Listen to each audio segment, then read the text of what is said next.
canción de sanidad. Tú cantas sobre mí.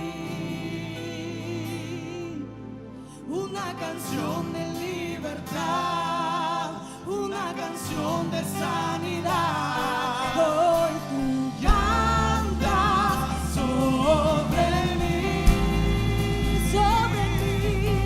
una canción de libertad, una canción de sanidad. Cantas sobre mí, una canción de libertad, una canción de sanidad.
muerte, ni los temores, nada puede superar tu amor, ni lo alto, ni lo ancho, ni lo profundo, nada puede superar tu amor. Qué bueno poder estar con ustedes desde aquí hasta sus hogares. Y mientras adorábamos, habían tantas palabras que estaban impactando mi corazón, porque tenía que ver desde el comienzo. Comenzamos a decir: mi espíritu te reconoce. Y esto para muchos pudiera ser una canción bonita, pero las implicaciones de lo que estábamos diciendo, ¿no? La habilidad que el Señor nos da de reconocer su espíritu, de espíritu a espíritu. Y para mí, al pasar de los años, ha venido siendo un poco más claro. Quisiera decir que tengo una intimidad con Dios tan extraordinaria que se me vuelve todo lo que tiene que ver con el espíritu algo sobrenatural y sorprendente.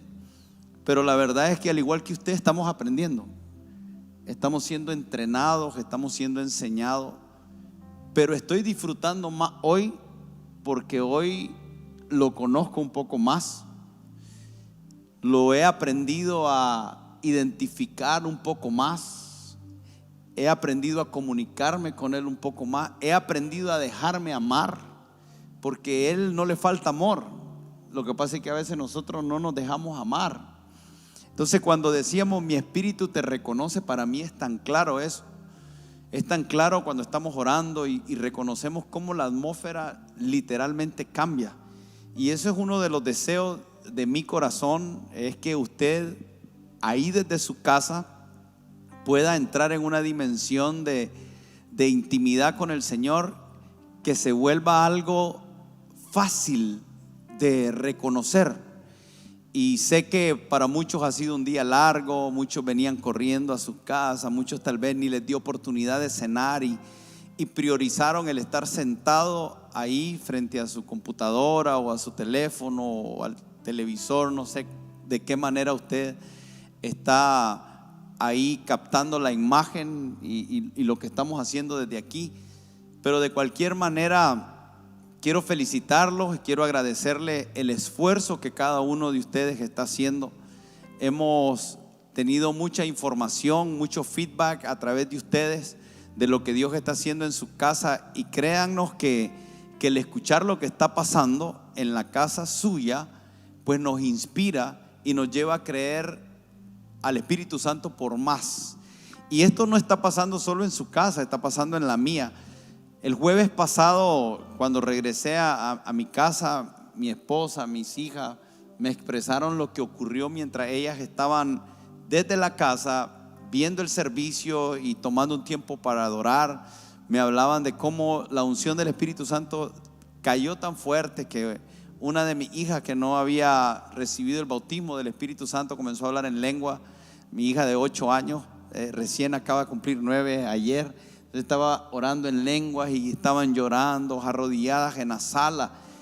Y para mí es precioso que usted me cuente lo que está haciendo el Espíritu Santo en su casa, pero también es maravilloso escuchar lo que está haciendo con mi casa, con mi familia.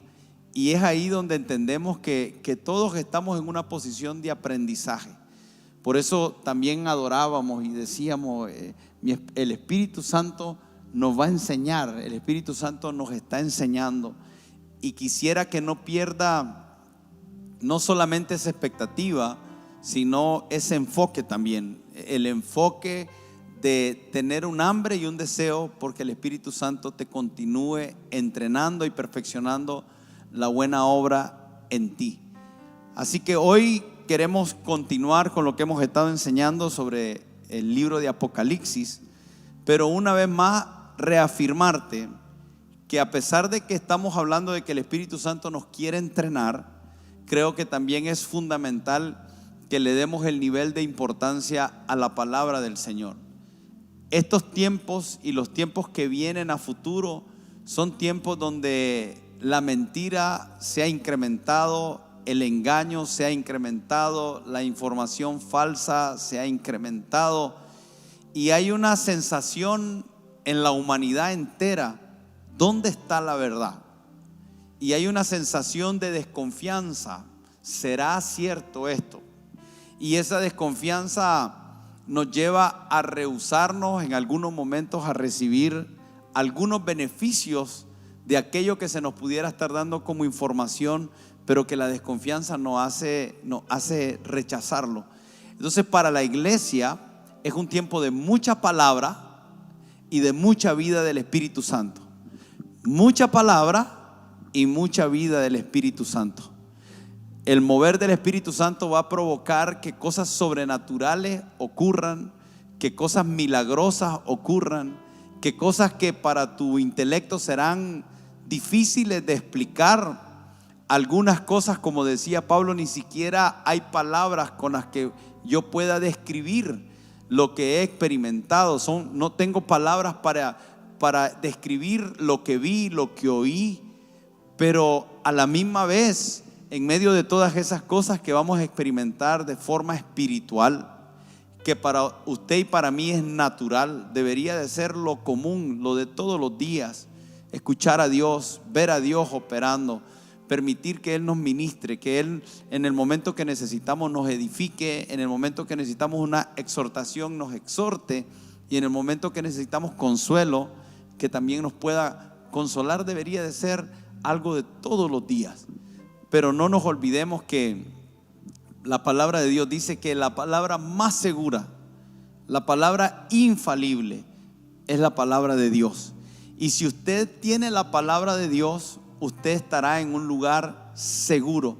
Segunda de Pedro, capítulo 1, verso 19 dice: tenemos también la palabra profética más segura, a la cual hacéis bien en estar atento, como a una antorcha que alumbra en lugar oscuro, hasta que el día esclarezca y el lucero de la mañana salga en vuestros corazones. Entonces, en medio de tanta mentira, en medio de tanta maldad, en medio de tanta tiniebla, en medio de tanta confusión, en medio de tanto temor, en medio de tanta desesperanza, en medio de tanta gente herida en el corazón, dice la Escritura que hay un lugar seguro, hay un lugar certero, hay un lugar en el cual podemos poner nuestra vida, y esa es en la palabra del Señor. Así que usted y yo somos expertos en la palabra de justicia. Estamos creciendo, desarrollando en ser expertos en la palabra de justicia, y esa palabra de justicia se vuelve nuestra norma de conducta. Es ahí la palabra de Dios infalible, que el cielo y la tierra pasarán, pero su palabra no pasará, y se vuelve ese lugar donde podemos recurrir y saber que estamos caminando por el camino correcto, que hemos desarrollado la capacidad de discernir entre lo que es malo y lo que es bueno. Y para nosotros lo malo es lo que las Escrituras llaman malo, y bueno es lo que las Escrituras llaman bueno. Los diseños para la familia, los diseños para el hogar, los diseños para la iglesia, están todos en la palabra del Señor, y nosotros hacemos bien al estar atentos. Así que tú has tomado una buena decisión y has hecho bien al estar atento a que una noche como hoy podamos perseverar en la palabra profética más segura. Apocalipsis capítulo 1, 2 y 3 son unos capítulos que son muy reveladores, como una introducción de lo que el Señor quiere enseñarnos a través de las Escrituras. Y decía la pastora Carla que en el verso 1 lo primero que dice es la revelación de Jesucristo. Y esta noche queremos hacer un resumen de lo que hemos venido hablando antes de continuar a hablar de las siguientes 4 iglesias. Hemos estado hablando de las 7 cartas a las 7 iglesias, y hemos cubierto 3 iglesias, pero hoy queremos hacer un resumen Y parte de lo que habíamos dicho en los días anteriores es que estas cartas pueden ser vistas de una forma histórica. A eso nos referimos, que fueron iglesias que existieron en el pasado, iglesias reales, y que cuando Juan recibe la revelación, él estaba hablando a iglesias que estaban atravesando por circunstancias políticas, económicas y espirituales diferentes, muy particulares. Entonces, cuando él se dirige a esas iglesias, se está dirigiendo en base a lo que está ocurriendo en ese momento histórico. Ahora, pero también tiene una aplicación a la iglesia para hoy, la iglesia universal de Jesucristo de estos tiempos, y a la misma vez tiene una aplicación individual para mí como persona. Si nosotros logramos captar lo que históricamente el Señor estaba tratando de hablarle a esa iglesia, pero si logramos traerlo a la práctica de lo que la iglesia en este tiempo está viviendo y lo aplico a mi vida, entonces este estudio habrá logrado el objetivo, porque habremos crecido no solo en el conocimiento de la palabra de Dios, sino en tomar esa palabra y traerla como una verdad presente y aplicarla de tal manera que nos pueda ser útil. Y ahí es donde se ve un mensaje poderoso en esta palabra, porque básicamente es la revelación de Jesucristo, pero tiene que ver con los tiempos proféticos, tiene que ver con los tiempos que van a acontecer en el futuro, con los tiempos que se van a manifestar en el futuro. Pero algo que se vuelve determinante es que esta palabra nos prepara. Cuando uno ve el libro de Apocalipsis, muchas veces nosotros vemos el libro de Apocalipsis como un libro difícil de leer. En algún momento algunos le hemos tenido temor, pero algo que se vuelve muy poderoso en este diseño es que este libro nos va a preparar, nos da las herramientas, la base para enfrentar los acontecimientos futuros, para enfrentar las situaciones que pudieran llegar a nuestra vida. Y algo, pastor, que se vuelve también extraordinario es lo que dicen los primeros versículos, que aquella persona que oye esta palabra, lee esta palabra y guarda la palabra, o sea, la toma en su corazón y la pone en práctica, será una persona bienaventurada, es decir, una persona bendecida, doblemente bendecida. Ahora, la razón por la que será bienaventurada es porque lo primero que nos muestra en el capítulo 1 es la belleza de Jesús. Nosotros vemos el corazón de Jesús, el poder de Jesús, el liderazgo de Jesús, la gloria de Jesús, y eso tiene que llevarnos a una condición de regocijo, ¿no? Hay una revelación precisa que se nos está dando acerca de la persona de Jesús, del corazón de Jesús, pero también nos habla de eventos futuros, cosas que van a acontecer en los días que están por venir. Y en esos eventos que van a acontecer en los días que están por venir, el Señor también nos quiere enseñar a nosotros como iglesia a mantenernos puros. Por eso es que cuando la Escritura dice que el Señor va a venir, el Señor va a venir por una iglesia gloriosa y una iglesia sin mancha. Y estas cartas nos están y nos enseñan cómo debe de ser la iglesia por la cual el Señor va a venir. Entonces es bienaventurado, es alegre saber cómo debemos de prepararnos. Yo no sé si a ustedes alguna vez les ha pasado que quieren hacerle un regalo a alguien pero no sabe lo que le gusta, o querés cocinar a alguien pero no sabes lo que come. Y a mí me ha pasado que en algún momento le cociné a alguien pescado y cuando está ahí me dice: yo no como marisco. Entonces uno se queda, yo no como pescado, uno se queda ahí como no sabe qué decir. Quedaste mal porque no sabías exactamente lo que era agradable. Entonces, lo bienaventurado de conocer lo que Apocalipsis nos enseña no solamente tiene que ver con la belleza de Jesús, no solamente tiene que ver con los tiempos que vienen, sino también con cómo yo me preparo para ser esa esposa, para ser esa novia que espera a su amado y lo espera, y cuando el amado se encuentra con ella está complacido. Entonces, si vamos a ver este libro, si vamos a estudiarlo, yo les pido y los motivo a que lo hagamos con un corazón diciendo: quiero conocer la belleza de Jesús, quiero conocer los planes que Él está llevando a cabo en esta tierra, aún aquellas cosas que puedan lucir como duras, como difíciles, aún aquellas circunstancias, porque hay circunstancias que se revelan en el libro de Apocalipsis que tienen que ver con situaciones que van a pasar en la tierra, que van a causar circunstancias difíciles para la humanidad, pero que si sabemos la belleza de Jesús, sabemos el plan de Dios y sabemos cómo nosotros prepararnos, entonces vamos a poder estar listos y posicionados en un nivel de revelación, de entendimiento, pero también de autoridad en el Señor. Así es.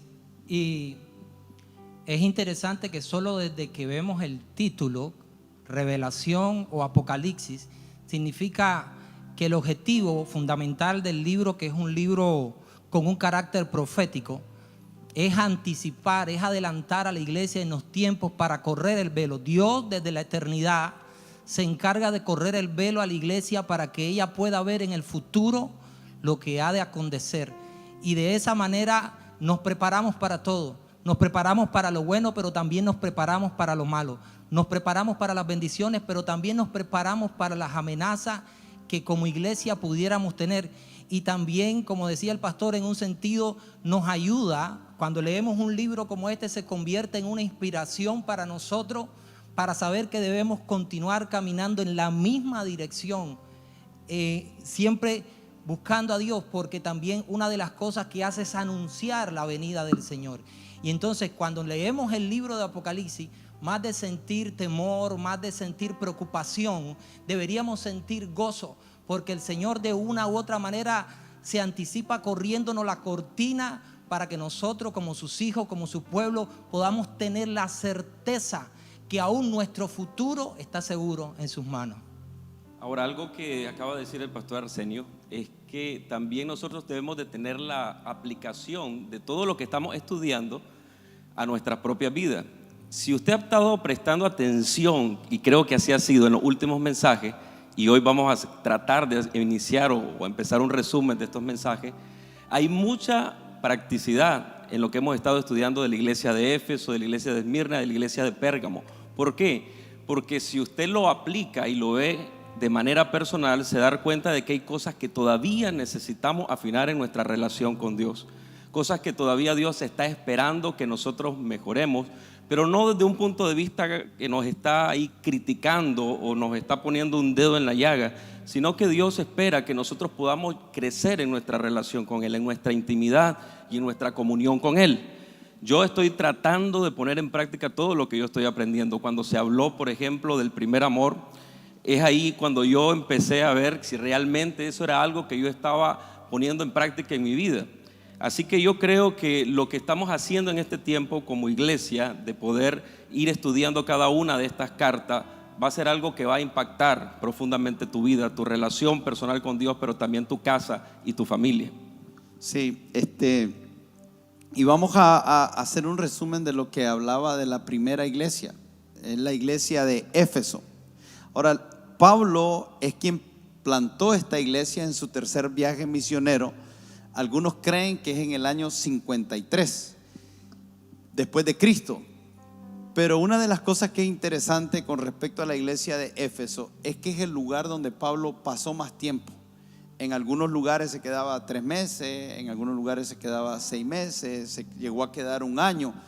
Pero en esta iglesia es donde Pablo pasó el mayor tiempo, 3 años. Y después que Pablo sale, es ahí donde deja a Timoteo para que continúe desarrollando la iglesia, y después de Timoteo llega Juan. Ahora, cuando hablamos de la iglesia de Éfeso y uno piensa en los pastores que tuvo, es una iglesia que tuvo a Pablo, es una iglesia que tuvo a Timoteo, y de Timoteo se habla que no hay otro con el mismo sentir que Pablo. Entonces básicamente Timoteo era un clon de Pablo, y era alguien que conocía bien el corazón de Un hijo amado en la fe. un hijo amado en la fe. Y después llega Juan, o sea, el apóstol que se recostaba en el pecho de Jesús y se le da el nombre de amado. Entonces nosotros vemos a un Pablo que escribió en Corintios sobre el amor y nos declara que todo lo que el Señor le revela sobre el amor, y vemos al apóstol del amor siendo parte del desarrollo de esa iglesia. Entonces una iglesia que estaba fundamentada en amor, y es ahí donde nosotros identificamos que lo primero que dice en Apocalipsis capítulo 2 verso 1 dice: escribe al ángel de la iglesia en Éfeso, el que tiene las 7 estrellas en su diestra, el que anda en medio de los candeleros, dice esto: yo conozco tus obras y tu arduo trabajo, paciencia, y que no puedes soportar a los malos, y has probado a los que se dicen ser apóstoles y no lo son, y lo has hallado mentiroso, y has sufrido y has tenido paciencia, y has trabajado arduamente por amor de mi nombre, y no has desmayado. Pero tengo algo contra ti, que has dejado tu primer amor. Recuerda por tanto de dónde has caído, y arrepiéntete y haz las primeras obras, pues si no, vendré pronto a ti y quitaré tu candelero de su lugar, si no te hubieres arrepentido. Pero tienes esto, que aborreces a la obra de los nicolaitas, los cuales yo también aborrezco. El que tiene oído, oiga lo que el Espíritu dice a las iglesias. El que venciere, le daré a comer el árbol de la vida, el cual está en medio del paraíso de Dios. Y hay algunas cosas que me gustaría como mencionar, de tal forma que podamos hacernos una idea de cómo están estructuradas estas cartas, porque estas cartas tienen muchas cosas en común. Lo primero que nosotros vamos a leer cada vez que el ángel que va a comenzar a hablarle a una iglesia es que dice: escribe al ángel de la iglesia. O sea, lo primero que vamos a ver que se repite en las 7 cartas es que hay una mención donde se le está escribiendo al ángel. Y cuando se habla del ángel, esa palabra en el original puede significar a un ser divino, pero también puede ser y significa también aquella persona que está a cargo, aquella persona que es el mensajero, que es el responsable. Lo segundo que tienen las 7 cartas es que hablan de un atributo de Jesucristo. En este caso dice: el que tiene las 7 estrellas en su diestra. Hay una descripción de Jesús.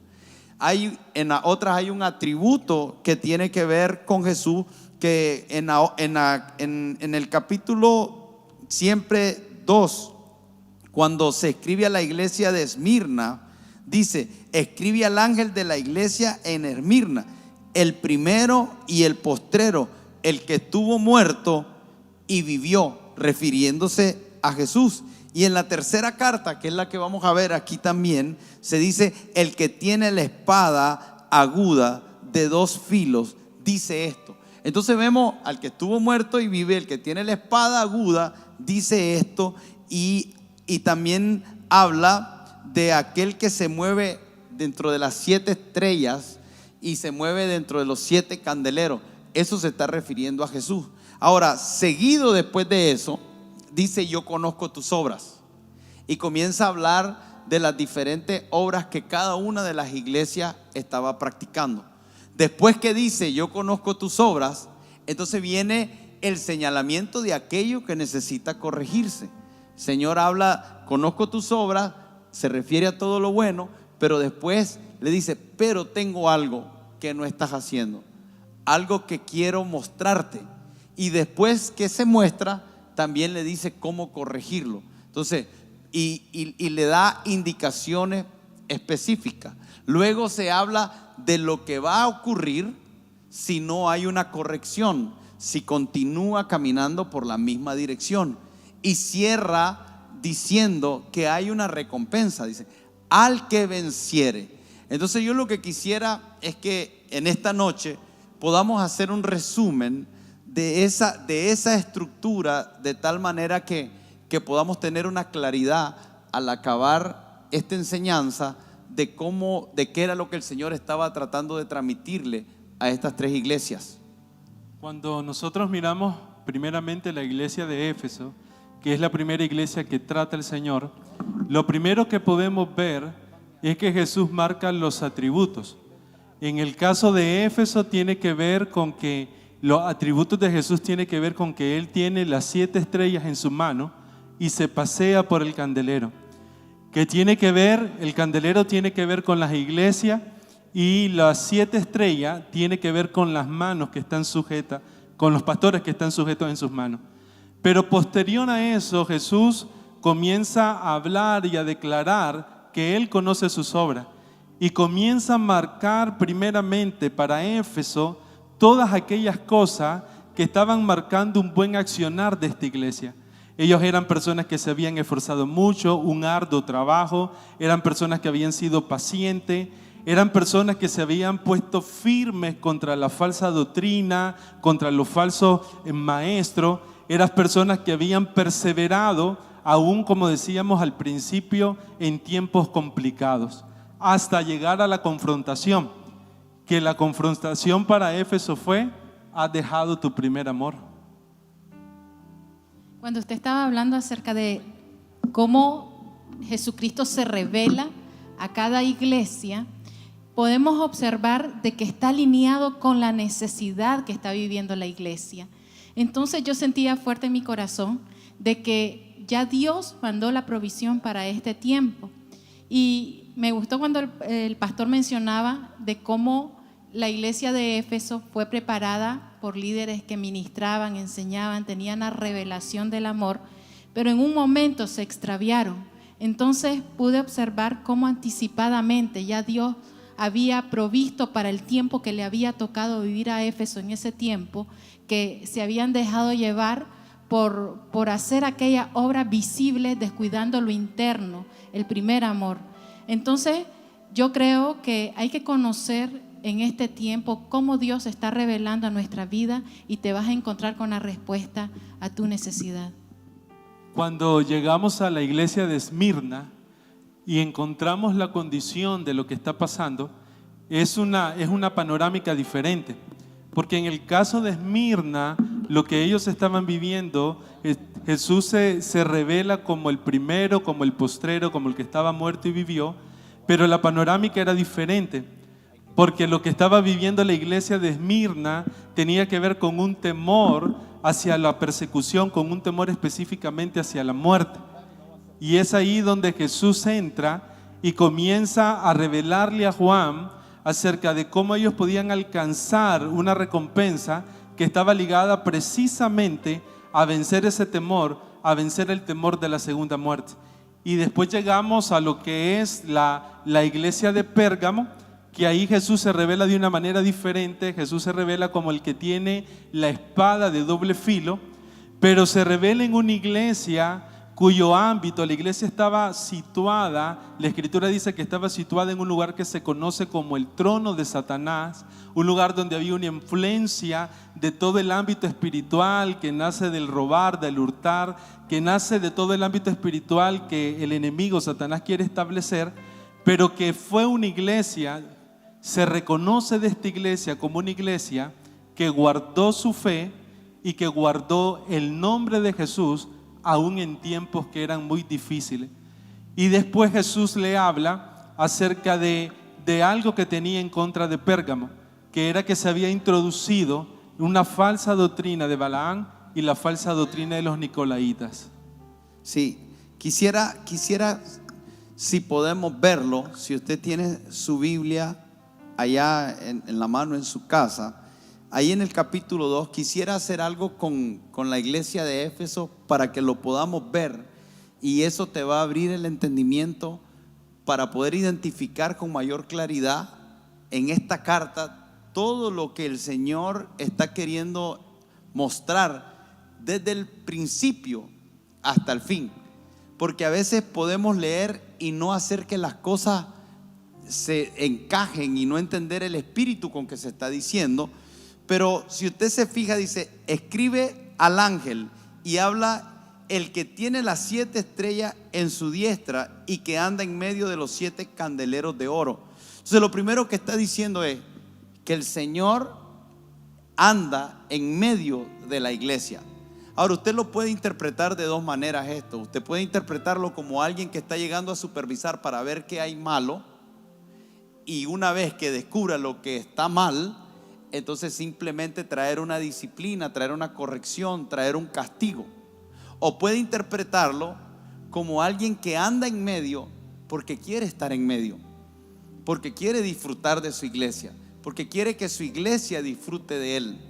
Entonces cuando yo miro esto aquí en las Escrituras y yo pienso a Jesús caminando, yo veo a un Jesús que quiere mostrarse, que quiere manifestarse. Y también dice el que tiene las 7 estrellas en su diestra. Eso también tiene que ver con protección. Te quiero proteger, te quiero amar, quiero estar contigo, dice el Señor. Pero vemos inmediatamente después que dice: yo conozco tus obras. En otras palabras, yo veo lo que ha hecho. Y en este caso, cuando se refiere a la iglesia de Éfeso, está hablando de una iglesia que trabajaba arduamente, una iglesia que no podía soportar lo malo, una iglesia que tenía la capacidad de confrontar las mentiras, el engaño, más allá de las consecuencias que pudieran haber al confrontar el error. Estaba dispuesta a correr esos riesgos. Y dice: y has sufrido y has tenido paciencia y has trabajado arduamente. Y dice: por amor. O sea, yo reconozco que todo eso es parte del amor que tienes. Y ahí es donde uno piensa, si Jesús está diciendo a través de esta carta, todo eso lo hiciste por amor, ¿cómo es entonces que después en el capítulo, en el verso 4 dice: pero tengo algo contra ti, que has dejado el primer amor? Porque una cosa es amor y otra cosa es primer amor. Cuando alguien sirve, cuando alguien hace buenas obras, cuando alguien está ministrando, o cuando alguien está en el ministerio, cuando alguien está siendo usado por Dios, siempre va a tener involucrado el amor, porque tiene que ver con personas. O sea, todo lo que hacían aquí en la iglesia de Éfeso tenía que ver con personas. Entonces, cuando había un trabajo arduo y lo estaban haciendo por el bienestar de una persona, ahí había amor. Cuando sufrían por Cristo, por el evangelio, ahí había amor. Cuando tenían paciencia, allí había amor. Cuando tenían un celo por aquellos que se llamaban apóstoles y no eran, y los confrontaban, allí había amor. Pero el Señor está diciendo: pero dejaste esas cosas que son por amor, por el primer amor. En otras palabras, esta iglesia, en todos estos periodos que hemos hablado, desde el 53, que Pablo hace su primer viaje misionero y deja a Timoteo, y después en 10 años aparece Juan, pero cuando se está escribiendo esta carta se cree que habían pasado 40 años de formada esta iglesia. Entonces estamos hablando de una iglesia que fue formada en amor, pero que pareciera que por 40 años tuvieron un arduo trabajo por amor. Pero en ese trabajo algo pasó, que terminaron dejando a un lado el primer amor. Y es ahí donde le dice: recuerda por tanto de dónde has caído y arrepiéntete y haz las primeras obras. O sea, tienes que comenzar a hacer las cosas como la hiciste al principio, cuando estaba Pablo, cuando estaba Timoteo, cuando estaba Juan. Algo pasó en el tiempo que te desviaste y pusiste la mirada donde no debías, y ahora necesitas volver a las primeras obras. Pues si no, dice: vendré pronto a ti y quitaré tu candelero de su lugar, si no te hubieras arrepentido. Pero tienes esto, que aborrece las obras de los nicolaitas, las cuales yo también aborrezco. Dice: el que tiene oído, oiga lo que el Espíritu dice a las iglesias. Al que venciere, le daré a comer del árbol de la vida, el cual está en medio del paraíso. Y aquí es donde yo amarré todo. Porque cuando uno piensa en el árbol de la vida, dice: al que venciere le daré comer del árbol de la vida, el cual está en medio del paraíso de Dios.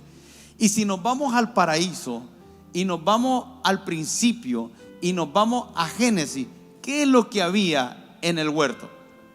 Lo que había en el huerto era una relación de amor entre Dios y el ser humano, entre Dios y Adán, entre Dios y Eva. Entonces Dios había creado un huerto que se llamaba Edén. Y Edén significa lugar de placeres, lugar de deleite. Entonces el Edén era el lugar que Dios había creado para él deleitarse en el hombre y para que el hombre se deleitara con él. Entonces cuando Cristo forma la iglesia y él dice: yo camino en medio de ustedes, él está diciendo, como era en el principio, como era en el original, yo quiero que sea. El plan de Dios no ha cambiado. El plan de Dios siempre ha sido tener esa intimidad, esa relación de amor con el hombre. Y Cristo murió en una cruz por amor. De tal manera amó Dios al mundo que dio a su Hijo.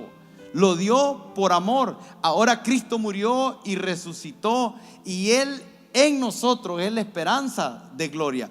Cristo habita en nosotros y quiere tener esa relación de amor. Y en esa relación de amor llevar a cabo sus propósitos, llevar a cabo sus planes. Pero nunca sus planes van a ser exitosos si perdemos eso que nosotros tenemos con Él. O sea que podemos hacer mucho para Él y perderlo a Él. Y por eso es que Él está diciendo: yo conozco tu obra de amor, pero has dejado tu primer amor. Ahora arrepiéntete. Y si te arrepientes y caminas en el diseño que yo te digo hasta el fin, entonces dice en el verso 7: al que venciere le daré de comer del árbol de la vida. Y cuando hablamos del árbol de la vida, estamos hablando de la eternidad. Estamos hablando de que el hombre fue expulsado del huerto. Y cuando fue el hombre expulsado del huerto es para que no sea como uno de nosotros que viva eternamente. Y el problema de vivir eternamente era que el hombre, si comía del árbol de la vida, podía vivir eternamente, pero iba a vivir eternamente separado de Dios. Entonces aún el echar al hombre del huerto era un asunto de amor. Era un asunto de: prefiero tenerte fuera por un tiempo para volverte a tener para siempre de nuevo. Y ese es el plan de Dios. ¿Ibas a decir algo? Sí. Cuando Jesús dice: yo conozco tus obras, nos pudiéramos por un momento desenfocar y solo pensar de que Jesús conoce las obras de la iglesia como tal. Pero también tenemos que tener en cuenta que la iglesia está compuesta por individuos, y cuando Jesús dice: yo conozco tus obras, Jesús conoce tu situación personal. Conoce la situación personal, el esfuerzo que tú haces día tras día por servirle. Aquellas cosas que haces en el secreto que nadie se da cuenta, Jesús las conoce.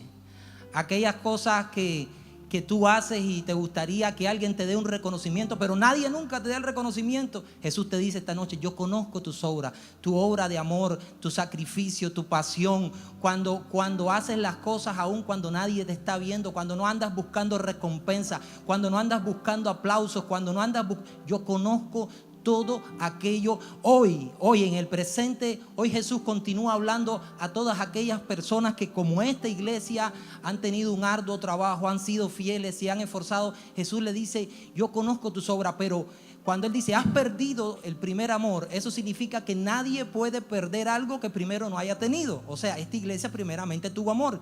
Igualmente pasa hoy con nosotros en día.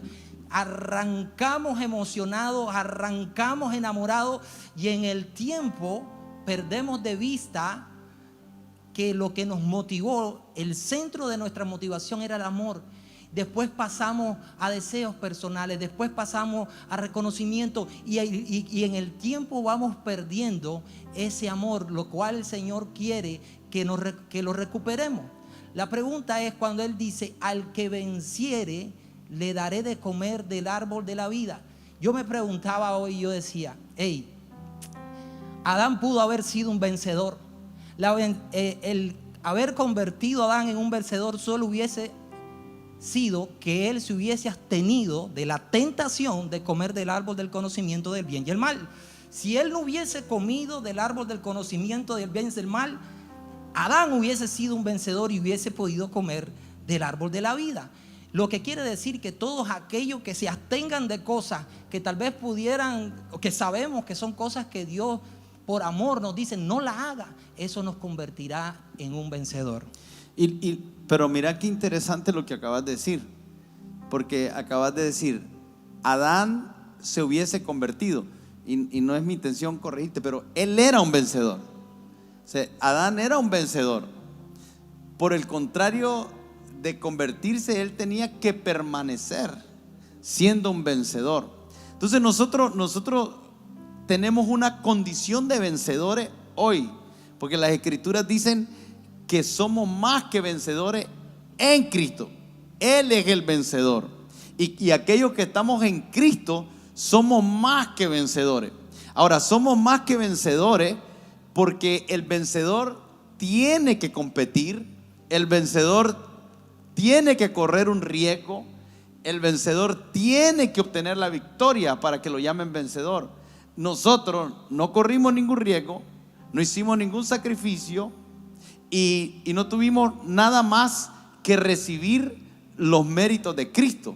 Entonces, desde ya nosotros somos más que vencedores en Cristo Jesús. Pero la otra parte es que el árbol de la vida ellos tenían acceso, siempre lo tuvieron. O sea, Dios le dijo: puedes comer de todo árbol que hay en el huerto, solo te vas a abstener de comer del árbol del conocimiento del bien y del mal. Ahora, si ahí que yo veo el dilema de la humanidad, y que todavía seguimos queriendo lo menos, perdiendo lo más. O sea, queremos lo inferior, que decidimos ir por lo inferior y perder lo superior. Y es ahí donde las cosas necesitamos comenzarlas a ver con un entendimiento diferente. Y eso es lo que está diciendo en esta carta. Le está diciendo: mira, tu arduo trabajo, tu buenas obras, el que hayas expuesto a lo falso, el que tengas paciencia, el que sepas sufrir, todo eso es bueno, pero hay algo superior a eso, y es el acceso que tiene a mí, a tener intimidad conmigo, porque el huerto, el árbol de la vida está en el huerto. O sea, Dios le dijo: echen fuera al hombre del huerto. Ahora, yo no he leído en ningún lugar de las escrituras, y esto no lo tome como un hecho porque lo voy a estudiar, más bien yo no he leído que el huerto haya sido removido de donde estaba. Fue el hombre el que fue removido del huerto. Ahora, si el huerto no fue removido de donde estaba, y ahí me estoy metiendo, el árbol de la vida, ¿dónde está? Continúa en ese lugar, en ese paraíso, en ese lugar al cual el Señor nos quiere llevar de regreso, ese lugar donde están las moradas celestiales que Él ha preparado para nosotros. Pero es que ahí mismo, pastor, dice el árbol de la vida, el cual está en medio del paraíso de Dios, cuando está hablando a la iglesia de Éfeso. O sea, que el árbol permanece ahí, como usted bien lo está diciendo. Y lo que está diciendo Jesucristo es que vamos a tener acceso a eso por causa de vencer, por causa de ser vencedores en Cristo Jesús. Pero el árbol de la vida está en medio del paraíso de Dios. Y ahorita que estamos estudiando el libro de Apocalipsis, nos damos cuenta también que el árbol de la vida va a estar más adelante, cuando Cristo instaure su reino y venga la nueva Jerusalén, y el árbol estará ahí como accesible a todas las naciones. Las hojas del árbol de la vida serán para sanidad de las naciones, y vamos a poder comer del fruto de ese árbol también. Los que vencieren. O sea, porque ese es la parte clave aquí, que está diciendo: al que venciere. O sea, que el que no venciere no tiene acceso a eso. Ahora, y me he quedado pensando en algo, pastor. Muchas veces nosotros perdemos esa recompensa porque nos salimos por ir a buscar una recompensa o por ir a buscar la bendición. Cuando ya en el diseño de Dios nosotros estamos bajo un ámbito de deleite, bajo un ámbito de bendición, bajo un ámbito de recompensa. Entonces muchas veces en esa búsqueda de de tratar de encontrar respuestas a nuestra vida, de tratar de encontrar la autosatisfacción, en esa búsqueda de poder encontrar la respuesta a aquella área de nuestra vida, nosotros terminamos sacando a Dios de ese primer lugar. Porque primer amor tiene que ver con poner a Dios primero en tiempo, primero en lugar. Pero por ir en tras de búsqueda de muchas de esas cosas, terminamos perdiendo al final una recompensa que ya ha sido entregada. Y cuando está hablando del árbol de la vida, no está hablando de esta vida temporal aquí, está hablando de la vida eterna. Ahora, la Escritura dice, esta es la vida eterna, que te conozcan a ti. Ahora, esa palabra conocer es la palabra intimidad, es la palabra que se usa cuando una pareja tiene intimidad. Entonces lo que está diciendo aquí es, te voy a dar a comer del árbol de la vida eterna. Pero la vida eterna no es solo, el beneficio no es solo que vamos a vivir una eternidad, es lo que vamos a tener acceso en esa eternidad. Y en esa eternidad el acceso es a tener intimidad con Dios. Entonces Jesús lo que está diciendo a la iglesia de Éfeso es que a pesar de que hay un plan, a pesar de que hay una obra, a pesar de que hay un reino que establecer, a pesar de que hay cosas que Dios quiere hacer, nunca eso debe de ocupar el lugar que solo la intimidad con Dios debe de ocupar, porque desde ya entramos, desde que recibimos a Cristo, en un estado de una intimidad donde es la prioridad para nuestra vida y será algo que practicaremos eternamente, porque es que de esa forma que conoceremos al Señor en la vida eterna a través de la intimidad. Ahora, a la iglesia de Esmirna se refiere Jesús como el primero y el postrero, el que estuvo muerto y vivió, dice. Ahora, cuando habla de las obras, habla de tribulación. O sea, en este caso es diferente, porque está hablando de una iglesia que está sufriendo, una iglesia donde tiene mártires, donde personas han sido muertos injustamente. Ahora, yo aquí quisiera hacer una pausa y mencionar esto y decir esto que no es muy agradable para las personas escuchar, pero que Jesús dijo: en el mundo tendréis aflicciones. Ahora, ¿cómo hemos nosotros predicado esas aflicciones? Cuando hemos dicho: en el mundo tendréis aflicciones. Yo he estado en este púlpito aquí y en algunos momentos he dicho eso, y lo que ha pasado por mi mente tiene que ver con aflicciones que pudiera alguien estar viviendo por no tener un trabajo, por estar endeudado, por estar a punto de perder el negocio, por estar en una situación de conflicto matrimonial, porque su hijo esté viviendo una situación difícil o se haya desviado y tal vez esté en la droga, o porque su hijo o su hija tiene una relación que le está causando un daño, o porque alguien está enfermo. Esa es la forma en que hemos expresado inconsciente o conscientemente ese versículo cuando decimos: en el mundo tendréis aflicciones. Pero aquí dice: yo conozco tus obras y tu tribulación. O sea, la aflicción es una cosa, pero la tribulación tiene un grado mayor de sufrimiento. Dice: y tu pobreza, pero tú eres rico, le dice. Y la blasfemia de los que se dicen ser judíos y no lo son, sino sinagoga de Satanás. No temas en nada lo que vas a padecer. En otras palabras, le está diciendo: va a haber padecimiento. Has tenido momentos de tribulación, pero vas a tener momentos de padecimiento. Y esos momentos de padecimiento, dice, serán tales que algunos de vosotros los echarán en la cárcel. Pero no los van a echar en la cárcel por ladrones, no los van a echar en la cárcel por un delito. No es porque hicieron algo que viola las leyes de un país o de una nación. Dice: porque van a ser probados y tendréis tribulación otra vez por 10 días. Sé fiel. ¿Hasta cuándo? Hasta la muerte. Hasta la muerte. Nosotros como iglesia, aquí en este lado del mundo, nosotros no tenemos de alguna manera en este tiempo, hay persecución y hay cosas injustas que vivimos por el nombre de Cristo, pero hasta hoy muy pocos hemos estado en un momento de amenazas de muerte. Y digo muy pocos porque sí han habido momentos que han habido amenazas de muerte y que nos hemos sentido amenazados aún en nuestra integridad física. Y lo que yo quisiera decir con esto es que nosotros como iglesia, y aquí se está refiriendo a una iglesia específica, es la iglesia de Esmirna, le estaba diciendo a esa iglesia, el problema que tiene aquella iglesia es que están haciendo un excelente trabajo, pero dejaron el primer amor. El asunto con ustedes es que no tengo reproche, porque ahí no hay ningún reproche.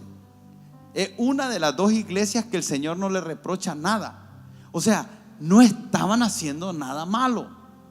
Y si uno se pone a pensar que las otras iglesias que sí se les hace un reproche, tal vez esas iglesias sí merecían que algo malo les pasara. Pero aquí lo que nos está diciendo es: no has hecho nada malo, no tengo ningún reproche contra ti, pero tienes que ser fiel hasta la muerte. Y yo quisiera decir que por lo menos tengamos el entendimiento de esto y que no cometamos el error de creer que el ser cristiano nos pone en una condición donde estamos exentos de sufrir injusticia, de sufrir persecución. Y esto por el nombre del Señor, por predicar buenas noticias, por predicar el evangelio, por querer sanar a alguien que está enfermo, por querer traer libertad a alguien que está cautivo, por quererle mostrar los diseños de Dios a alguien que el Señor quiere manifestarle su amor. Por esas razones esta iglesia estaba siendo perseguida y estaba siendo puesta bajo sentencia de muerte. Y algo que tiene que resultar a consuelo, a esperanza y a fortaleza de nuestros corazones es que la revelación de estas cartas referente a Jesucristo no solo es de sus atributos, sino que de su presencia permanente en nuestras vidas. Y eso lo hace conocedor de todo lo que acontece en nuestra vida, de lo externo y de lo interno, pero llena de fortaleza nuestro corazón porque revela la presencia continua y no es una presencia pasiva. En sus atributos Él provee la ayuda que estamos necesitando en este tiempo. Entonces Dios se revela a través de estas cartas a nuestra vida como un Dios presente que conoce aquellas cosas que hay que corregir y no nos deja en el error. No quiere Él que nos perpetuemos en el error. Entonces va a venir una corrección, pero también está presente para ayudarnos en todo aquello que estemos necesitando. Ahora vos estás diciendo Él está presente para ayudarnos. Y una vez más, trate de capturar cómo está estructurada todas estas cartas, porque en esta carta Jesús se revela en el verso 8 como el primero y el postrero, el que estuvo muerto y vivió. Ahora Él está revelándose como alguien resucitado, como alguien glorificado. Pero el problema de la iglesia, ¿cuál es? Que estaban en peligro de muerte. Ahora Él comienza revelándose Él como aquel que te puede ayudar en medio de la amenaza de la muerte. Así como en la carta a los Efesios, Él se revela como el que está en medio, como el que los tiene en su diestra, el que los protege, el que los ama, el que quiere estar en medio de ellos. Y después el problema, ¿cuál era? Que ellos lo habían dejado fuera. Casi como cuando dice: aquí yo estoy a la puerta y llamo, el que me deja entrar, yo voy a entrar y cenaré y comeré con él. En otras palabras, qué increíble que haya un Cristo que esté tocando la puerta para que nosotros le dejemos entrar. Es como aquel cuando dice: vengan a mí todos los que están trabajados y cargados y yo les daré descanso. Él está diciendo: ustedes están trabajados, ustedes están cargados porque están lejos, pero yo me revelo como el que está cerca. Si te vuelves a mí, yo me volveré a ti. Pero aquí es el que estuvo muerto y vivió. Dice, Él es el que está diciendo, sé fiel hasta la muerte. Sé fiel hasta la muerte. Pero el ser fiel hasta la muerte no es sin la ayuda de Él, que era lo que estabas diciendo, pastora. Él está ahí para ayudarnos. Y por eso Él comienza diciendo, yo soy el que estuvo muerto y vivió. No temas a nada de lo que vas a padecer. Sé fiel hasta la muerte y yo te daré la corona de vida. El que venciere, dice, no sufrirá daño de la segunda muerte. Que es ahí donde nos vamos a meter. ¿Qué pasa con el que no persevera hasta el fin? ¿Qué pasa con aquel que no recibe a Cristo? Entonces, lo que nos está diciendo a nosotros, no sufrirá daño en la segunda muerte. Y eso quiere decir que es posible que en la primera sí. Y nadie quiere oír esto, ni usted ni yo. Pero ¿por qué es importante escuchar esto? Porque si no, nosotros vamos a tener una expectativa incorrecta de que a nosotros no nos debe de ocurrir nada malo, que nosotros no vamos a nunca ser sujetos de una injusticia, que nosotros jamás vamos a tener que pasar por circunstancias difíciles. Y si nosotros tenemos esa idea de que jamás vamos a pasar por circunstancias difíciles, y no estoy profetizando sobre ti que te vengan circunstancias difíciles, porque también quiero decirte que no va a suceder nada sobre tu vida sin que Dios lo permita. Y si Dios lo permite, a los que aman a Dios todas las cosas le vienen a bien. Cuando Jesús le dijo a Pedro, Satanás te ha pedido para zarandearte, en otras palabras estaba diciendo, Pedro, hay algo por lo que vas a pasar, pero que se ha tenido que pedir permiso. Ahora, una cosa es que Dios dé permiso para que nosotros pasemos por algo de acuerdo a su propósito, y otra cosa es que nosotros nos desviemos de la palabra de Dios y abramos una puerta para que el enemigo venga contra nosotros. Hay cosas que vamos a sufrir porque abrimos una puerta, pero hay cosas que vamos a sufrir por causa del evangelio, de lo que Dios quiere hacer en nuestra vida. Pero Él está diciendo, en medio de eso, yo estoy contigo. Y dice, no tengas temor a los que matan el cuerpo, no tengas temor a los que te pueden dañar físicamente, porque lo que deberíamos de tener temor es aquel que puede afectar tu alma. Y esa, la última palabra la tiene el Señor. Por eso es que Él dice, al que venciere no sufrirá la segunda muerte. Y de eso ya me encargué yo, dice Jesús, porque yo ya pagué un precio para que todos ustedes, aunque estén muertos, sean vivificados por causa mía. Es importante ver que en esta parte de la recompensa, hay recompensa cuando hacemos lo bueno, según lo que aprendimos en Mateo con Jesús, cuando comienza a hablar de un sistema de recompensa. Cuando Él comienza a hablar, dice, por ejemplo, de la ofrenda, dice, cuando ustedes deis ofrenda, dice, no lo hagan públicamente de tal manera que todo el mundo se dé cuenta, porque de cierto os digo que ya tienen su recompensa. Pero si lo haces en secreto también, o sea, hay una recompensa para lo bueno y hay una recompensa para aquellas cosas que no son buenas también. Pero vemos que cada recompensa que el Señor ofrece, por lo menos a estas dos iglesias que hasta el momento vamos, las dos tienen que ver que estas iglesias estarán con el Señor, tienen que ver con eternidad, tienen que ver con comunión indefinida. Porque la primera dice, le daré de comer del árbol de la vida, o sea, vivirán eternamente con el Señor. Y cuando aquí le dicen no sufrirá daño de la segunda muerte, también significa lo mismo, estarán eternamente conmigo. Estarán eternas, o sea que cada promesa está basada en una relación eterna con el Señor. Lo que el Señor está diciendo, no se preocupen del futuro, porque ya el futuro está asegurado por mí. Y si ustedes logran ser y sobrepasar todas estas pruebas, porque aquí lo que había era, la advertencia básicamente significa no temas.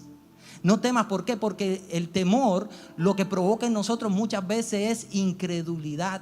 desconfianza. Y Él le dice, no desconfíen, no teman, porque si ustedes no temen, se convertirán en vencedores. Y cuando ustedes se conviertan, o cuando ustedes logren vencer completamente, no sufrirán daño de la segunda muerte, lo que significará que estarán conmigo para siempre. Y es que la vida se tiene que correr como una carrera en donde nosotros tenemos que tener un sentido de eternidad. Si nosotros vivimos la vida solamente pensando en lo temporal que esta es y en las cosas temporales que podemos obtener, alcanzar y hacer aquí, perdemos mucho del valor que Dios tiene para cada uno de nosotros. Dios nos diseñó para la eternidad. Dios nos diseñó en su mente con un sentido de eternidad. Por eso es que Jesucristo le está diciendo, daré una corona de vida.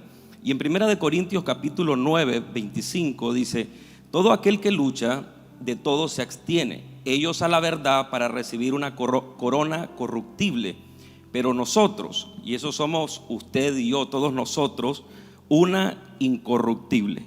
¿Y qué es lo que nos está diciendo el apóstol Pablo? Que nosotros debemos de tener siempre presente que nuestra carrera no finaliza en los 70, 80, 90, 100 años que nosotros podamos vivir en esta tierra. Todo lo que Dios está haciendo en este tiempo lo está haciendo con un sentido de eternidad. Y aún las tribulaciones, las pruebas y cada una de las circunstancias que nosotros podamos estar atravesando, debemos de entender que hay un plan y un propósito de Dios preparándonos para este tiempo, pero también para la eternidad. Y eso amplía nuestra visión espiritual, amplía nuestra manera de vivir la vida. Y todo lo temporal que nosotros pudiéramos estar viviendo, podemos verlo con un sentido de eternidad y verlo con una visión distinta. ¿Qué Dios está haciendo? ¿Qué Dios está trabajando? El pastor Arsenio decía que a los que aman a Dios todas las cosas les ayudan a bien. Usted va a encontrar que en cada situación que usted esté atravesando de tribulación, de prueba, Dios tiene un propósito, te está preparando para esta vida, pero también te está preparando para la eternidad. Que ahí es donde es importante que nosotros nos podamos enfocar en la recompensa también que viene del Señor, porque el temor que estaba llegando a la iglesia de Esmirna tenía que ver seguramente con esa muerte física, pero la recompensa tenía que ver con la bendición de que ellos nunca iban a experimentar la separación de Dios por una eternidad. Y es interesante ver, como decía también el pastor, que toda esta tribulación no eran tribulaciones por errores que ellos habían cometido, eran tribulaciones porque su propio pueblo se había levantado en oposición contra ellos y los estaban introduciendo en las cárceles. Pero qué importante es que en medio de las circunstancias que pudieran estar saliendo de control, nosotros nos podamos enfocar en las recompensas que vienen de Dios. Unas palabras que se expresan en las 7 cartas. Dice, el que tiene oídos, oiga lo que el Espíritu dice a las iglesias. Ahora mire qué interesante, porque hoy en la tarde hablábamos de eso, ¿no? Porque dice lo que el Espíritu dice a las iglesias. Pero la carta está dirigida al ángel que está en la iglesia de Éfeso. En otras palabras, la corrección iba a tenerla que hacer el ángel primero. O sea, la persona que está a cargo, la persona que está liderando. Y es aquí donde comenzamos a hacer las aplicaciones para el hoy. Porque si en este día dijeran, le escribo al ángel que está en la iglesia de Osana, entonces estaría diciendo, le estoy escribiendo al pastor de Osana. Y como pastor, el primero que lee la carta soy yo. Y entonces cuando yo leo esa carta, yo la tengo que personalizar. Yo no puedo tomar esa carta y pensar, eso tiene que ver con los miembros, porque el que está dirigiendo la iglesia soy yo. Y si de alguna manera hay cosas que se establecieron en la iglesia, es porque aquel que la está dirigiendo dejó que se estableciera. Entonces cuando dice que no soportabas a aquellos que se llamaban apóstoles sin serlo, lo que está diciendo es que el pastor de la iglesia, cuando miraba a alguien que se llamaba algo que no era, el primero que confrontaba eso era él. Que cuando era una iglesia que trabajaba es porque había un pastor que trabajaba, pero cuando había una iglesia que había dejado el primer amor, también era una iglesia que lo había dejado porque el pastor lo había dejado. Entonces la corrección, el arrepentimiento, volver a las primeras obras tenía que comenzar con el pastor, porque en realidad todo va a como va la cabeza, y eso es un principio.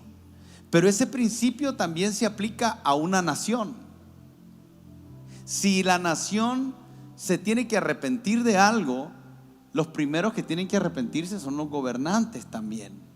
Si la iglesia de Cristo a nivel de una nación o a nivel mundial tiene que arrepentirse de algo, son aquellos que están dirigiendo la iglesia que tienen que arrepentirse de eso.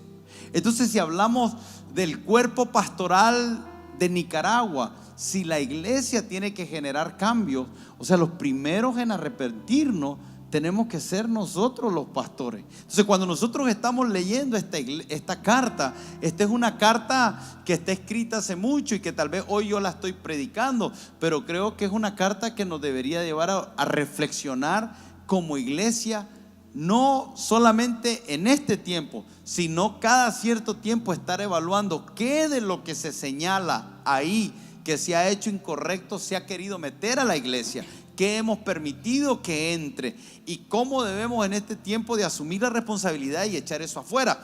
Pero también tendría que aplicarse al papá de una casa, a la mamá de una casa, a una familia.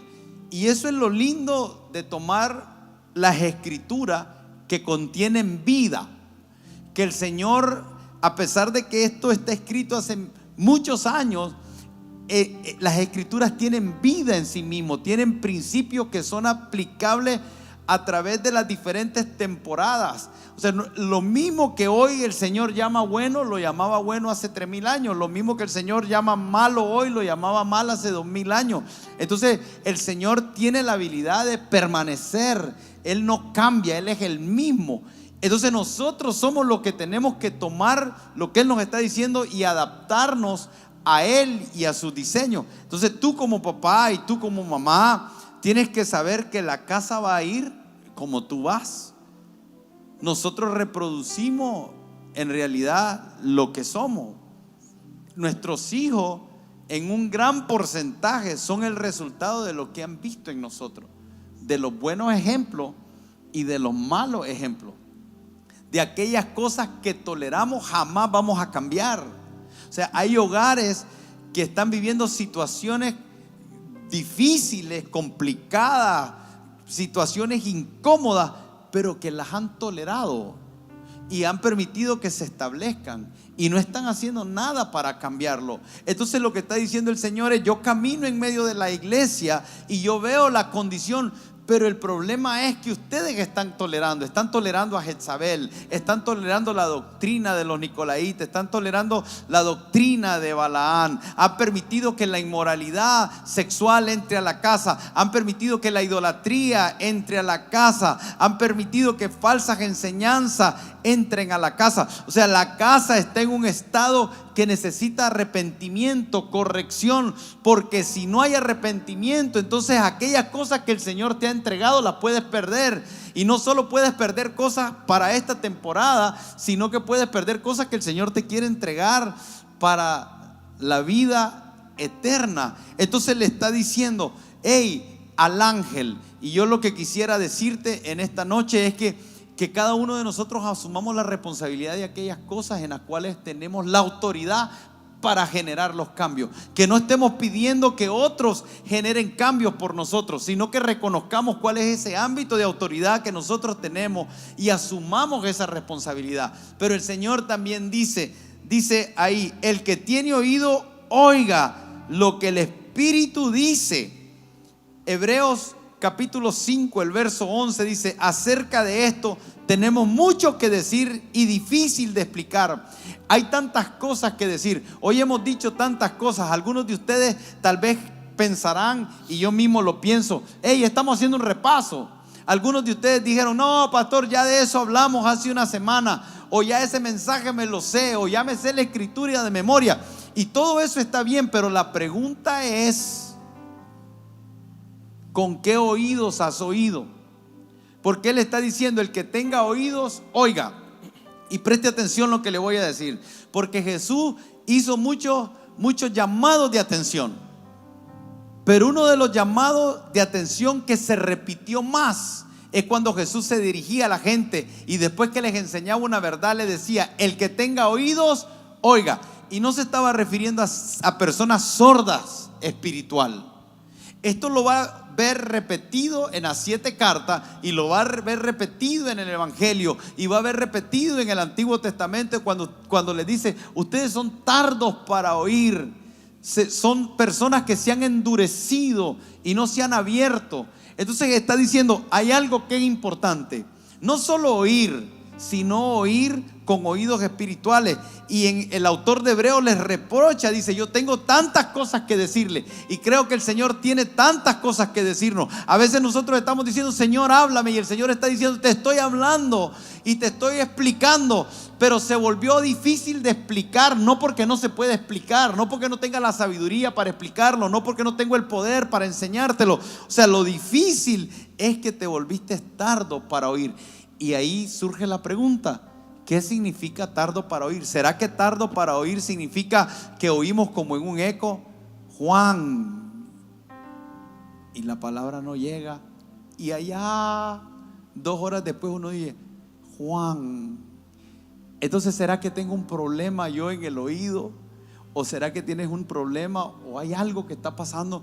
En otras palabras, lo que está diciendo es que lo que debiste de escuchar hoy y poner en práctica hoy, ¿por qué le prestas atención hasta mañana y lo pones en práctica hasta mañana? Porque mañana ya puede ser muy tarde. O sea, lo que el Señor está buscando es personas que escuchen, y lo que el Señor te esté revelando hoy, la aplicación que el Señor te esté dando para el hoy, lo que el Señor te haya mostrado hoy, que no quede un mero conocimiento, sino que quede en algo que tú te levantas y dices: lo voy a poner en práctica mañana mismo o ahora mismo. Y usted decía al inicio, este es un tiempo de mucha palabra y mucho mover del Espíritu Santo. Mucha palabra y mover del Espíritu Santo. Si hay algo que contiene la provisión de Dios, es dirección, consejo, exhortación, guía a través de su palabra. Creo que es un tiempo en que nosotros tenemos que mudar nuestro corazón, porque el escuchar a Dios es un asunto del corazón, de mudar nuestro corazón a un corazón que está teniendo hambre de saber qué hacer, de estar queriendo entender la dirección, lo que Dios nos está hablando a su palabra, porque yo creo que parte del contenido de la provisión que Dios envía en todo tiempo de nuestra vida, y más aún en los tiempos de dificultad, que a veces ahí como que perdemos de vista al Señor, es la palabra de Dios. La palabra no va a faltar en tu vida. La dirección de Dios, su consejo, aquellas correcciones que hay que hacer, no va a faltar a tu vida, pero tenemos que querer escuchar a Dios. Sí, porque podemos estar oyendo, pero no al Espíritu Santo.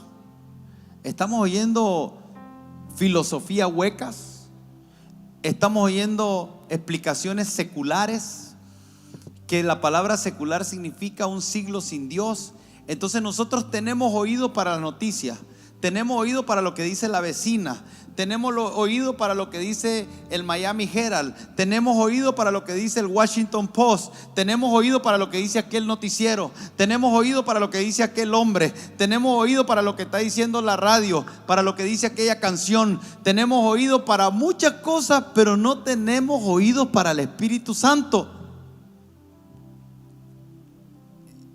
Y si no tenemos oído para el Espíritu Santo, entonces nos vamos a encontrar con la cruda, dura y difícil realidad que hay algunas cosas que las vamos a enfrentar por nuestra propia cuenta, porque vamos a estar posicionados, parados, ubicados en el lugar incorrecto, porque por el contrario a que sea el Espíritu Santo quien nos esté dirigiendo, son todas las voces que hemos estado oyendo, no porque Dios nos esté hablando, sino porque nosotros nos volvimos tardos para oír. El mensaje a las 7 iglesias era claro. El mensaje a las 7 iglesias era preciso. El mensaje a las 7 iglesias era conciso. El mensaje a las 7 iglesias era verdadero. Pero con el oído que ellos oyeran, iban a definir el resultado. Porque si ellos oyen con oído de justificación, Ellos le hubieran dicho: no, no, no, Señor, nosotros te amamos, yo amo al Señor. ¿Cuántas veces yo he hablado con personas que le digo: ¿cómo está tu relación con Dios? ¡Oh! No, pastor, usted, no, mire, si lo único que me falta es levitar. Y te lo digo, y lo digo tal vez en son de, pero no lo digo para mal, pero te hablan tan lindo. Hay personas que vos le decís: ¿cómo está tu relación con Dios? Ay, mi Diosito, qué lindo, que yo lo amo. Yo soy una mujer de fe, yo soy un hombre de fe, y yo lo hago aquí. Y cuando lo oís hablar, y yo he tenido la oportunidad de oírlos hablar, los sigo oyendo, los tengo cerca a veces, y cuando los veo me da una sensación de tristeza. Antes me enojaba, antes me molestaba, porque yo decía: de fariseo, decía yo, hipócrita, y me enojaba. Me enojaba ver a alguien queriendo aparentar una vida espiritual que no tenía. Hoy en día me da tristeza. Me da tristeza porque están perpetuando un estado de soledad, de autoengaño, de negación, de apariencia, pero dentro están vacíos, llenos de temor, con expectativa de malas noticias. No tienen la confianza en que el Señor los va a guardar, que el Señor los va a proteger. Porque al final, aunque yo muestre algo por fuera, lo más importante es lo que está dentro. Porque todo lo que resuelvo dentro también tiene un efecto fuera. Si el Señor es mi primer amor, las cosas que hago hacia afuera lo van a reflejar. Si yo estoy dispuesto a seguir al Señor cuando va bien, y cuando las cosas van mal, lo voy a reflejar afuera también. Si yo estoy siguiendo doctrinas falsas, se va a reflejar en cómo trato a mi esposa, se va a reflejar en cómo trato a mis hijos, se va a reflejar en cómo trato a aquellas personas que tal vez trabajan para mí, porque soy un empresario, o tal vez aquellas personas que están a mi cargo, porque soy un gerente. Se va a reflejar cómo trato al prójimo, cómo trato a los pastores, cómo trato a la membresía. Todo se va a ver afectado. Entonces, cuando aquí está diciendo: el que tenga oídos, oiga, está diciendo el oír, dice Hebreo, porque debiendo ser ya maestro, después de tanto tiempo, tenés necesidad de que se os vuelva a enseñar cuáles son los primeros rudimentos. En otras palabras, está diciendo: el estado de maestro es un estado donde hay madurez y estabilidad en lo que hacemos. Entonces, yo quisiera escuchar el último comentario de algunos de ustedes y vamos a orar. Pero siento que esta parte que estamos mencionando ahorita es clave, porque todo lo que enseñamos, sin que tú tengas oídos para oír, puede ser información que te sirva para alguna charla, para algún debate, para entretener a otro, pero si no produce cambio en tu vida, entonces lo que estás haciendo es perdiendo el tiempo. O sea, la palabra de Dios es viva, es eficaz, es más cortante que espada de dos filos, debe de penetrar hasta partir el alma, discernir los pensamientos, las intenciones del corazón. La palabra de Dios está para producir la vida de Dios en ti. Pero si no tenemos oído, porque la fe viene por el oír y el oír por la palabra, pero cuando somos tardos para oír, ¿qué quiere decir? Que si yo te digo hoy que perdone a los que te han ofendido, y tú sabes que hay gente que tú estás molesto, alguien que es pronto para oír es el que justo cuando esto termine agarrará el teléfono, llamará a esa persona y le dirá: quiero pedirte perdón. Pero el que es tardo para oír, tal vez va a decir: que me pida perdón él primero y yo le pido perdón después. Tal vez va a decir: un día de esto lo voy a hacer, vamos a ver si me lo encuentro. Algunos van a decir: si el Señor quiere que lo perdone, porque son bien espirituales, van a decir: que me lo ponga enfrente. No funciona así. Algunos tienen que entender que la palabra de Dios dice que tienes que tratar a tu esposa como vaso más frágil. Y comienza hoy. Y comienza pidiéndole perdón, comienza reconociendo que la forma en que la tratas no es. La Biblia dice: no exasperéis a vuestros hijos, porque eso causa rebeldía. Y si tú eres de los que está exasperando a tus hijos, corrigiéndoles a gritos, corrigiéndoles con maltrato, con abuso, alguien pronto para oír es hoy. Si tú eres alguien que está en inmoralidad sexual, si estás viendo pornografía, si estás viendo situaciones que no deberías de ver, y acabamos de ver que la doctrina de Balaán tiene que ver con inmoralidad sexual, y lo hablamos, y tú hoy todavía decides continuar con eso y no tomas distancia, tú eres alguien tardo para oír. Y aquellos atributos de Dios, aquel respaldo que Dios quiere darte, aquella presencia que Dios quiere darte para la situación en que estás, la pierdes porque no estás oyendo, porque no estás prestando atención. Pero yo sí sé una cosa, yo sí sé que hoy hay gente que el Señor le abrió los oídos para oír lo que yo estoy diciendo.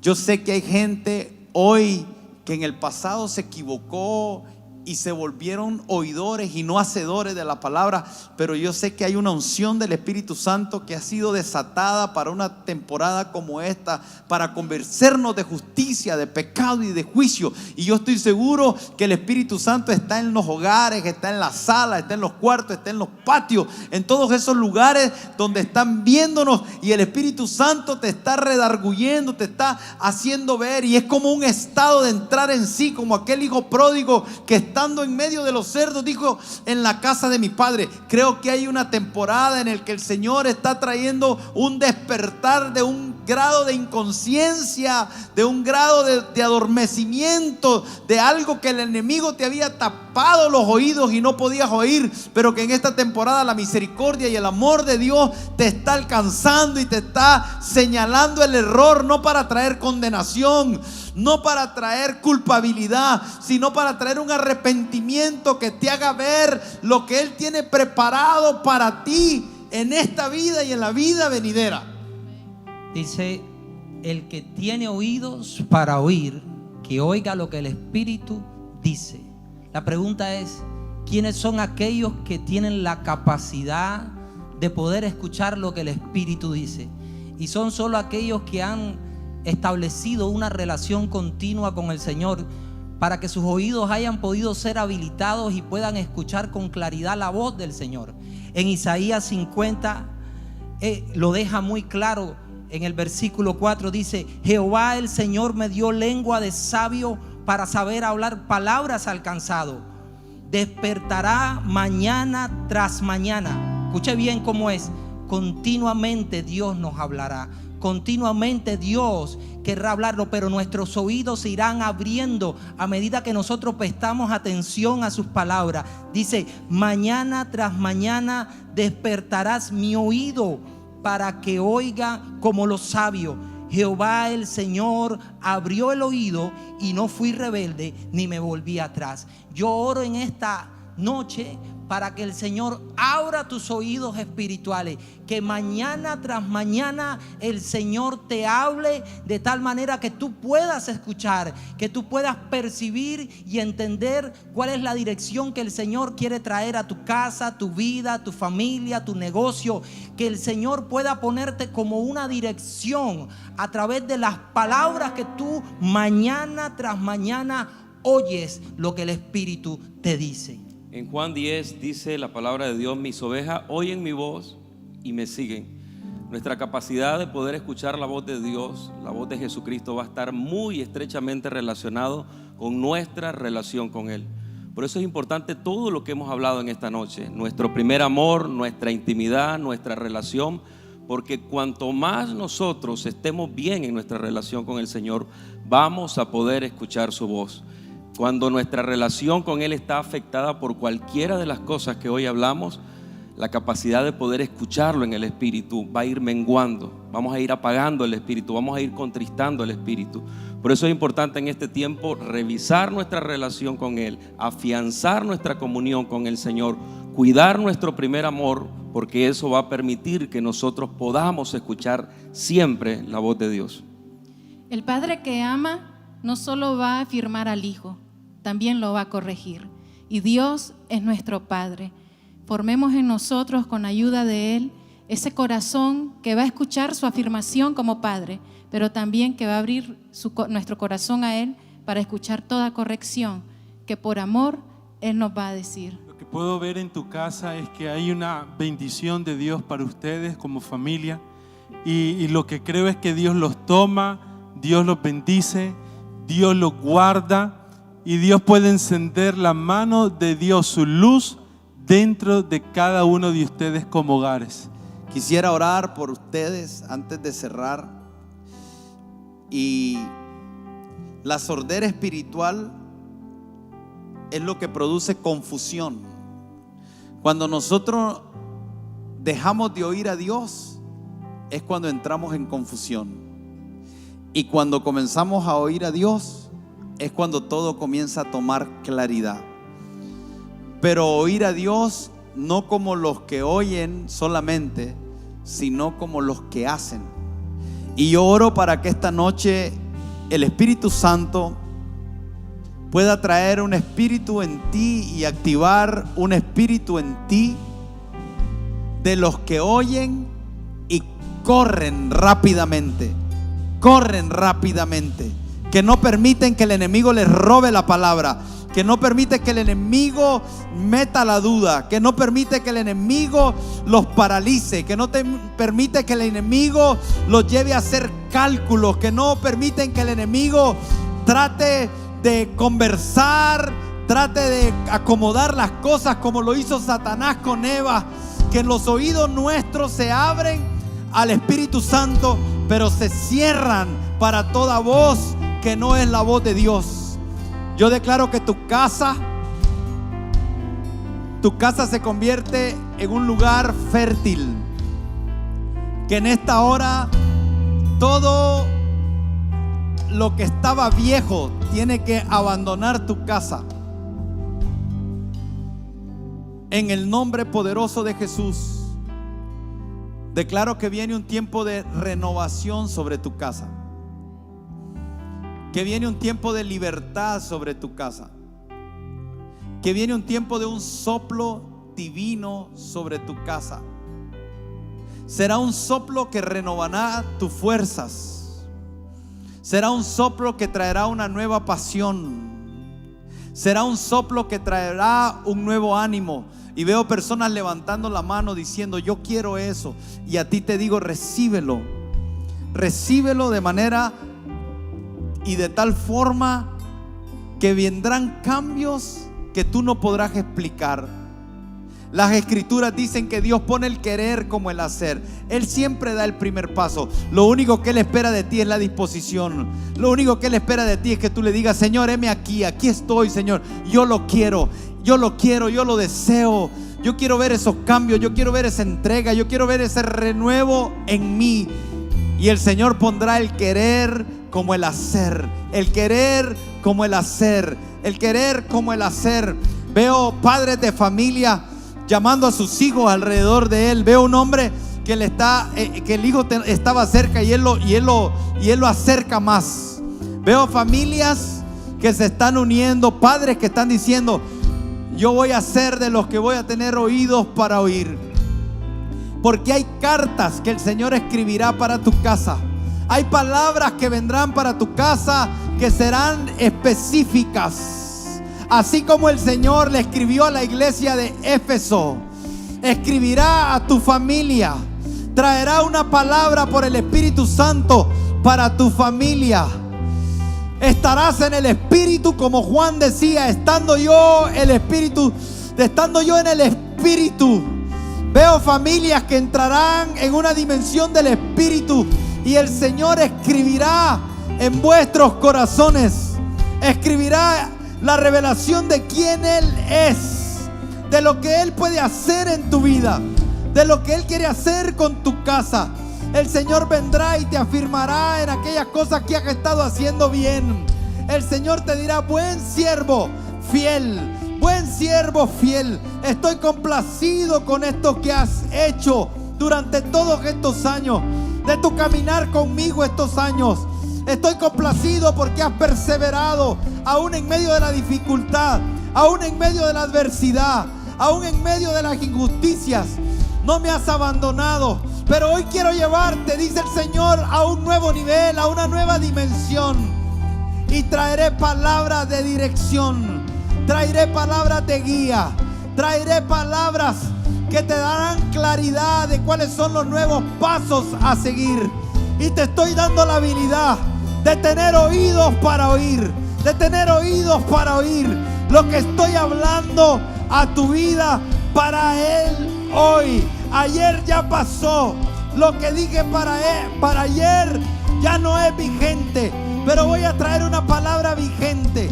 Voy a traer sueños, voy a traer visiones, voy a traer palabras proféticas, voy a traer palabras de ciencia, voy a traer palabras de sabiduría, voy a darte interpretación de lengua, voy a permitir que mi mensaje llegue, voy a usar las circunstancias, voy a hacer señales en el cielo y señales en la tierra. Pero lo que el cielo, lo que yo estoy diciendo acerca de ti, llegará a tus oídos, llegará a tus oídos. Y yo oro para que el Señor te dé oídos para oír. Que el Señor te bendiga, que el Señor haga resplandecer su rostro sobre ti. Que no olvides que Él está caminando en medio de tu casa y que su diestra te sostendrá. Y que Él será para ti lo que tú necesites. Cuando necesites sanidad, Él será tu sanador. Cuando necesites revelación, Él será el Dios omnisciente que se revela a ti y que corre los velos. Y cuando necesites la provisión, Él será Jehová Jireh, el que provee para cada una de tus necesidades. Que el Señor en esta temporada se manifieste en tu vida en todo el esplendor de sus atributos. Que tú lo conozcas como el Dios de amor, como el Dios bueno, como el Dios de justicia, como el Dios de paz, como el Dios de gozo, como el Dios de toda buena dádiva, como el Dios de un eterno presente a tu lado. En el nombre poderoso de Jesús. Amén. Amén. Amén.